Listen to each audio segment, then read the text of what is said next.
তৃণমূলের সমস্ত কর্মী সবাই কষ্ট করে বাসা থেকে আসছেন, এই রোদের মধ্যে আসছেন আপনারা।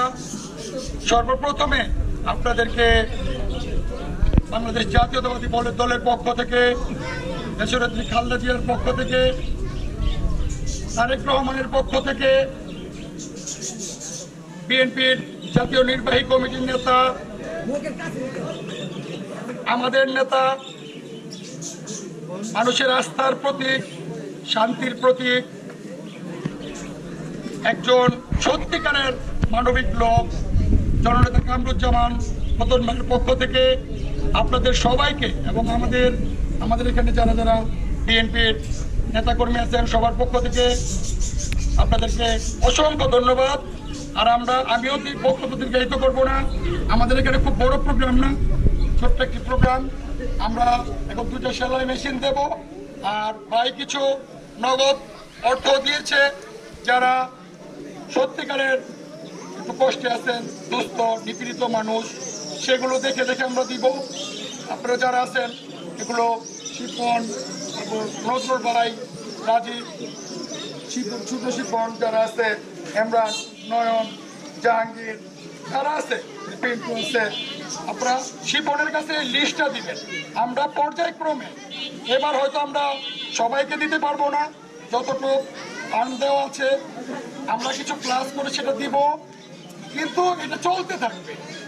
রতন ভাই আপনাদের কথা চিন্তা করে, আপনাদের কথা ভাবে।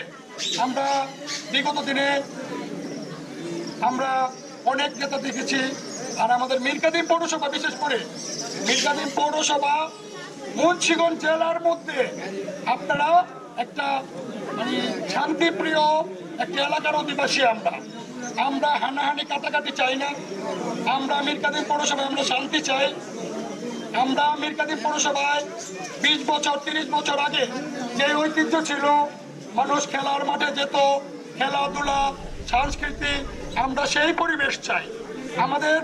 আমরা আগামীতে মীরকাদিমকে আমরা যে দৃশ্য হয়তো একটু যেগুলো দেখেছি, আগামীতে আমাদের নতুন প্রজন্মকে আমরা নিরাপদে রেখে যেতে চাই।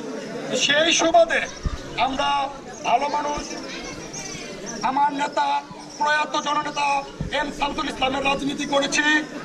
আপনারা জানেন, এলাকাবাসী, ইসলাম সাহেব অত্যন্ত ভালো মানুষ ছিল, কোনো শত্রুরও তার দিকে আঙুল তুলতে পারে নাই। তারা বলছে সে ভালো মানুষ। যারা অন্য মতাবলম্বী তারাও তাকে ভালো মানুষ বলছে। সেই সুবাদে আমরা হিসাবে রাজনীতি করেছি। তিনি অত্যন্ত ভালো মানুষ ছিলেন। এখন আমরা কামরুজ্জামান রতন ভাইয়ের পিছনে আছি। রতন ভাই অত্যন্ত ভালো মানুষ, মানবিক মানুষ, এবং সে কত বড় নেতা সেটা আপনারা জানেন। সে জিয়াউর রহমান পরিবারের একজন, সে তার সর্বোচ্চ ত্যাগ স্বীকারকারী নেতা। তো রতন ভাই আসলে আমি মনে করি শুধু আমরা না, যারা বিএনপি সংগঠন নাও করে সাধারণ মানুষ যারা আছেন, যারা দলকে ভালোবাসেন, আজকে সবাই কিন্তু এখানে কোনো কন্টাকে আসেন নাই, মনের টানে আসছেন, ভালোবাসে আসছেন। এই বিএনপির ভালোবাসার মানুষগুলো আপনার এই বিএনপির শক্তি। তো রতন ভাই যদি আসে, ইনশাল্লাহ আপনারা মূল্যের পাবেন। আপনারা যে কেউ রতন ভাইয়ের কাছে গিয়ে দাঁড়াতে পারবেন। রতন ভাই সেই ধরনের মানবিক লোক, কর্মী বান্ধব নেতা।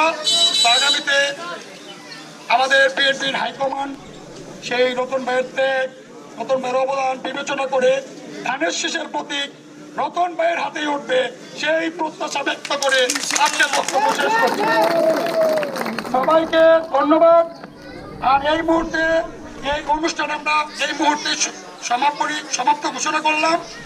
আর এখন আমরা একটু ফর্মালিটি 2টা সেলাই মেশিন দিব, আগের লিস্ট করা ছিল। তারপরে আমরা সবার উদ্দেশ্যে বলতেছি, প্লিজ, অনেক কষ্ট করছেন, আর একটু আমরা এখান থেকে বিজয় র্যালি নিয়ে পুরো পৌরসভা ঘুরবো না, শুধু আমরা এখান থেকে বটতলা পর্যন্ত যাব। সবাই সুশৃঙ্খল ভাবে, আমরা যেই কজন আছি সুন্দরভাবে আমরা যাব। আমরা একটা জানান দিব যে আমরা যারাই আছে, আমরা মাসল শক্তি সেইটা না, আমরা ভালোবাসার টানে, বিএনপির সত্যিকারের ভালোবাসার মানুষগুলো আসছেন এখানে, সেইটা আপনারা বজায় রাখবেন। এতটুকু কষ্ট যেহেতু করছেন, একটু র্যালিটা আপনারা সুন্দরভাবে শেষ করবেন। সবাইকে ধন্যবাদ।